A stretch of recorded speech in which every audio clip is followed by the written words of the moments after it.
नवे नेतृत्व, नवा उत्साह. अहिल्यानगर मनसेच्या शिलेदारांना नयन कदम यांचा ॲक्शन प्लॅन. महाराष्ट्र नवनिर्माण सेनेचे नवयुक्त जिल्हा संपर्क प्रमुख नयन कदम यांच्या प्रमुख उपस्थितीत आज अहिल्यानगरमध्ये पक्षाच्या प्रमुख पदाधिकाऱ्यांची बैठक पार पडली. आगामी निवडणुका आणि जिल्हाभरात मनसेची संघटनात्मक बांधणी अधिक मजबूत करण्याच्या दृष्टीने या बैठकीत महत्त्वपूर्ण खलबत झाली. अहिल्यानगर जिल्ह्यात मनसेची ताकद वाढवण्यासाठी आणि कार्यकर्त्यांमध्ये नवा उत्साह भरण्यासाठी नयन कदम यांनी उपस्थित पदाधिकाऱ्यांना मार्गदर्शन केले. राजसाहेबांचे विचार घराघरात पोहोचवून जिल्ह्याच्या कानाकोपऱ्यात मनसेची बांधणी करा, अशा सूचना कदम यांनी यावेळी दिल्या. पक्षाच्या भविष्यातील वाटचालीसाठी नवीन रणनीती आखण्यावर या बैठकीत विशेष भर देण्यात आला. बैठकीनंतर प्रसारमाध्यमांशी संवाद साधताना नयन कदम यांनी नरसापूर येथे घडलेल्या दुर्दैवी घटनेवर तीव्र संताप व्यक्त केला. महिलांच्या सुरक्षेचा प्रश्न पुन्हा एकदा ऐरणीवर आला असून अशा नराधमांना समाजात स्थान असता कामा नये, अशी भावना त्यांनी व्यक्त केली.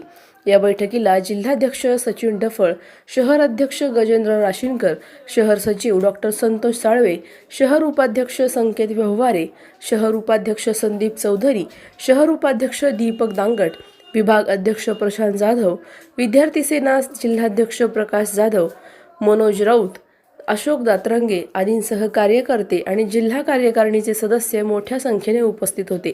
या बैठकीमुळे जिल्ह्यात मनसे आता अधिक आक्रमकपणे सक्रिय होणार असल्याचे दिसून येत आहे. प्रतिनिधी स्वामी गोसावी, न्यूज 24 घडामोडी, अहिल्यानगर. अहिल्यानगर हा एक महत्त्वाचा जिल्हा आहे. महाराष्ट्रातला सर्वात महत्त्वाचा आणि मोठा जिल्हा अहिल्यानगर आहे.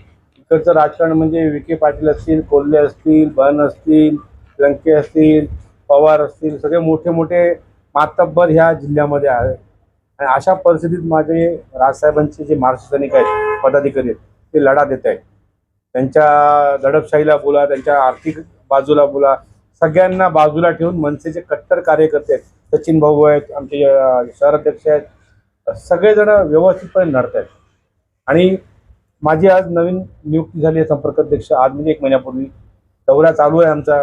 आणि कार्यकर्त्यांचं संघटन कसं वाढेल, 29ला निवडणूक आहे, 3 वर्षामध्ये पक्ष कसा परत मजबूत होईल, त्या दृष्टिकोनात आम्ही आमच्या बांधणीच्या बैठका सुरू आहेत.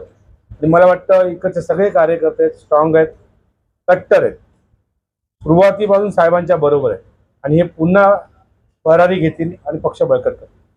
लाडकी बहिणीला कळलं पाहिजे की लाडकी बहीण करून पैसे वाटप केले, पण बहीण सुरक्षित नाही तर करायचं काय, आणि तीही चिमुकली. पहिला तर ह्या राजकारणाला फाशी दिली पाहिजे. कारण की हे जे राजकारण करतायत ना या बहिणीच्या नावाने, हेच वाईट आहे. यांना तुम्ही ह्या राजकारणाला खरंच म्हणजे आता सांत्वनासाठी फोन करतायत, काय काय करतायत. अरे पहिल्या त्याची सुरक्षा तर करा नाही. अशा लोकांवरती विश्वास ठेवायचा का या बहिणींनी? त्यांना तोडलंच पाहिजे. बरोबर, आरोपीच्या मागणी म्हणजे काय, त्यांना तर फाशी दिलीच पाहिजे. आणि मला वाटतं आपण महाराजांना मानतो, शिवाजी महाराजांना, त्यांच्या राज्यात जसे व्हायचे न्याय तसेच करा. आणा चौकात, कापा, हात कापा, पाय कापा, करा ना असं. इकडचे तर आमचे 2-3 पदाधिकाऱ्यांनी आमच्या तिकडे हेच केलेलं आहे.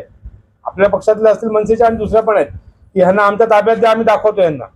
अशा आरोपींना ठेवून उपयोगच नाही हो. आणि कोर्टाच्या मग सुनावण्या होत राहतील. त्यापेक्षा द्या रस्त्यावरती, करा पब्लिकचा न्याय, होऊन द्या. काय बोलणार आता. हे एक तर मशीनच्या जोरावरती जिंकतायत, हा पैशाचे खेळ खेळत आहेत. लोकांच्या मध्ये जर तुमचं नाव असतं तर लोकांनी तुम्हाला वाहवा केली असती. आहे का लोकांच्या मध्ये जल्लोष? फक्त भाजपच्या ऑफिसच्या बाहेर जल्लोष दिसतोय. आणि अशा परिस्थितीत तुम्ही जल्लोष करताय, हे तर अति दुर्दैव आहे की एक आपल्या महाराष्ट्र राज्यामध्ये न्याय मिळत नाहीये आणि तुम्ही जल्लोष करताय. पेढे वाटतात. कसले पेढे वाटतात आणि कसला जल्लोष करताय? अरे बेकार आहे, हे सरकारच बेकार आहे. देशातलं सरकार आणि महाराष्ट्र सरकार दोन्ही तेच आहे. यांच्यावरती विश्वास ठेवू शकत नाही. धन्यवाद. अशाच बातम्यांचा आढावा घेण्यासाठी आजच आपल्या YouTube चॅनलला सबस्क्राईब करा. बातमी आवडल्यास लाईक करा आणि इतरांपर्यंत शेअर करा.